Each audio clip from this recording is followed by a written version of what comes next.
পৃথিবী সুন্দর, দুনিয়া সুন্দর, সৃষ্টিকর্তার এমন সৌন্দর্য সুন্দর।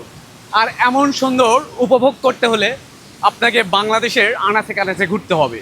আমি যেটা মনে করি, বাংলাদেশের 63টি জেলায় যা রয়েছে তার চাইতে কয়েক হাজার গুণ, কয়েক কোটি গুণ বেশি রয়েছে এই বান্দরবন জেলায়।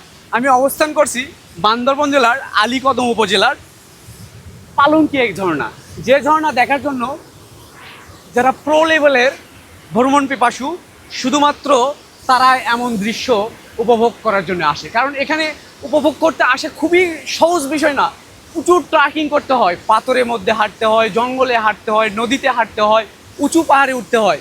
এই সব কিছু আসার পরে আমার এমন দৃশ্য সবার ভাগ্যে সবসময় জোটে না, তবে আজকে আমার ভাগ্যক্রমে জুটে গেছে।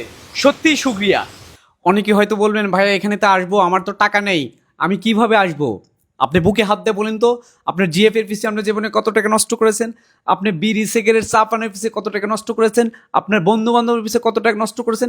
কত টাকা কত পয়সা অপপথে চলে যায়, সেখান থেকে আপনি 20 টাকা 30 টাকা করে প্রতিদিন বাঁচিয়ে হলেও এখানে আসতে হবে। বাংলাদেশের আনাচে কানাচে লুকিয়ে রয়েছে সুইজারল্যান্ড, বাংলাদেশের আনাচে কানাচে লুকিয়ে রয়েছে দার্জিলিং। কেন এত টাকা নষ্ট করে যাবেন? খুবই সামান্য টাকায় এখানে চলে আসতে পারবেন। হ্যাঁ বন্ধুরা, এখানে আসতে কি কি করতে হবে, কেমন টাকা খরচ হবে, এই নিয়ে ডিটেলস ভিডিও খুব শীঘ্রই চলে আসতেছে।